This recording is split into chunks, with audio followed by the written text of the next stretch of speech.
My name's Frank Pearce. I take care of about 5,000 Aboriginal kids in Catholic schools across New South Wales. I get a little bit sort of, I'm an old fella and I get a little bit mixed up with all this theory. I'm more actually interested when the rubber hits the road in classrooms. I mean, we've talked about all the wonderful theories and I'm sort of trying to work out the benefit of this for Aboriginal kids. A lot of the times we have at-risk kids and art turns them on. So that's the way you can use it. The problem being then is the government doesn't fund that. They only fund results and outcomes and so on and so on. I'm trying to make the connection between how we could use this. It's not only the actual kids in the classroom. We've got a very high rate of incarceration of Aboriginal kids in juvenile justice. For instance, in Western Australia, I think 80% of the prison population is Aboriginal. And they also get turned on by this sort of art and creative sort of stuff. So I'm sort of trying to listen to all the theories here and actually figure out how I can use it. Do you know a guy called Dale Murray in Edmund Rice? Oh, Edmund Rice Centre. Yeah. So I've done some work with Dale. I mean, Dale I've known for some time. I think a lot of the work in the middle section around the out-of-school centres, the not what I call not schools kind of way, where a lot of the working with practicing artists, working in small teams, working on productions, having kind of intense apprenticeship-based experiences. I mean, there is where young people might focus on a particular kind of project and take on different roles in that project in order to widen and develop their full skill set, those kinds of things. I think there is some emerging literature. I agree with you that there isn't enough kind of practice-led literature, there isn't enough kind of training for workers. I mean, I think a key kind of issue about what I've been talking about in some way is about, all right, so if people aspire to these kinds of things and believe in it, which as you say, is a fair deal, why don't we have qualifications for workers in this kind of way? Again, in Scandinavia, they have universities with what they call social pedagogy departments. You're right in a sense, if people want this kind of quality of experience, yeah, then you do need to invest in kind of training courses and teacher education materials and things like that. Well, I presume they're going to have to be able to read and write to do this stuff. Is that the sort of angle I go at? I'm not quite sure. Because in this country, mate, it's literacy, numeracy. And unless you can connect it to that, you're not going to get any money. Because that's where all the government funds. Jane Stratton from a program called How Big Are Your Dreams that works with Indigenous youth across Sydney. There's kind of two levels. There's sort of the political level of making this work possible, and how do we stop the bureaucracies and the systems and their tendencies to homogenise or make everything the same. How can we, and that's something I would be interested in hearing the group talk about, like strategies of what we've seen work and our experiences in being closed down, and how to insist on that space, and then the practical idea of what the work is, and for me, I think that it's kind of a posture. I think that what I'm, in my head, the way I'm making sense of what Julian's saying, and I suppose the way that I work, it's a different ethic. It's an idea that young people know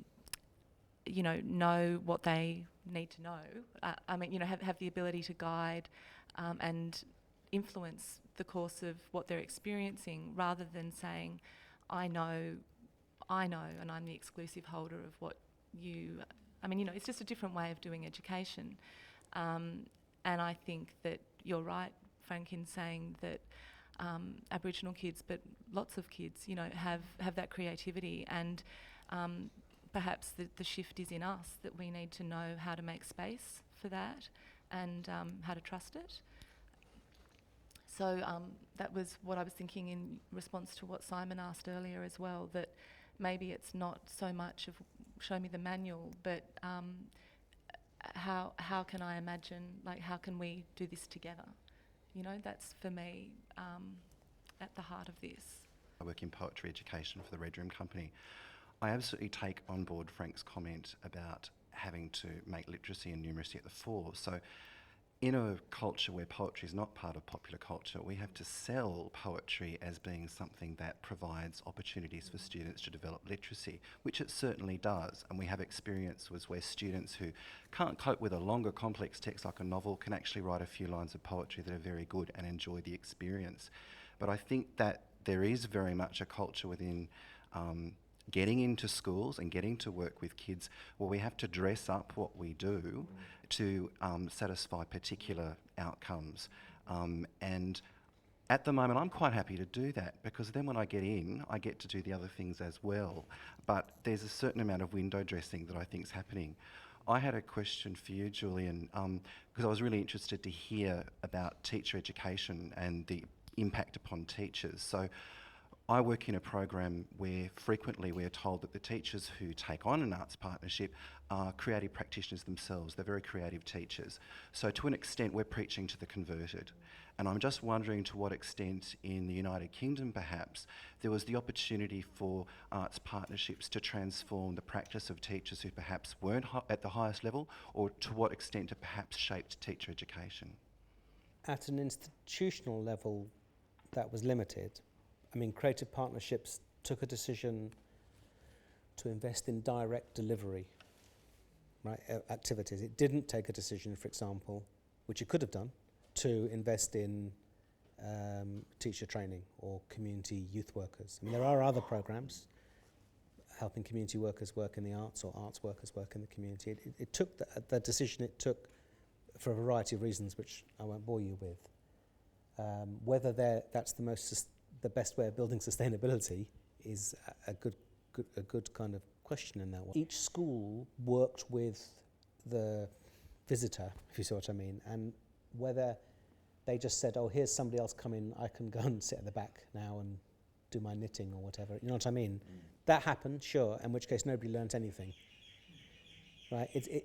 Like always in these situations, it comes down to the kind of often the quality of leadership on the ground. I mean, we did some work on looking at the benefit for teachers, so how it helped people shift careers or take on different kinds of job responsibility. Of course, you're right that in many cases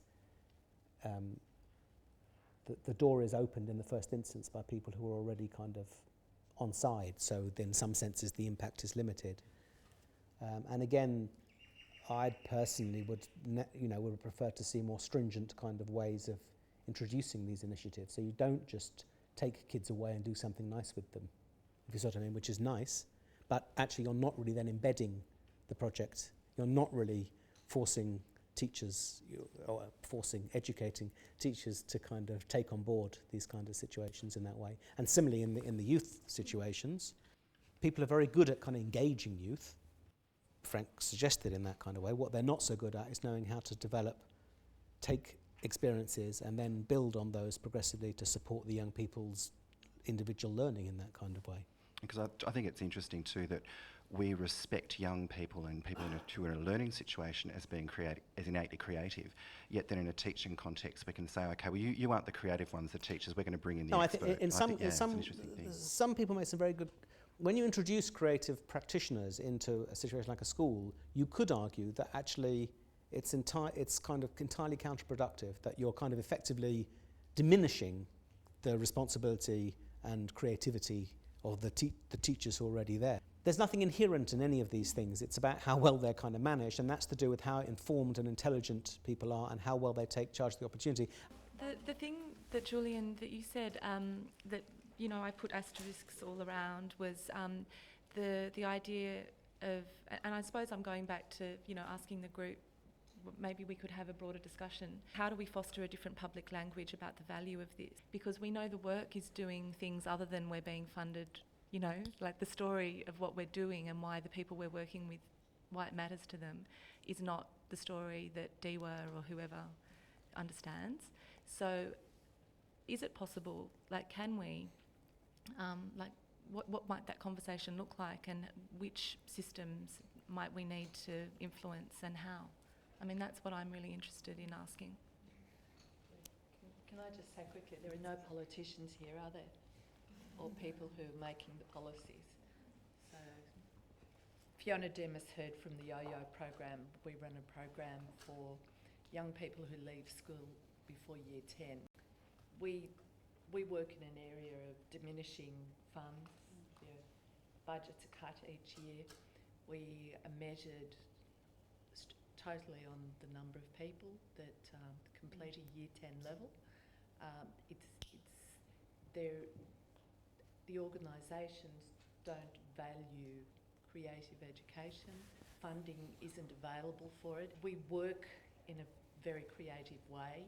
We follow a whole lot of these principles, but it's not valued by our organisation, not valued by anyone except the young people themselves, I think. So it's very difficult for us to move forward.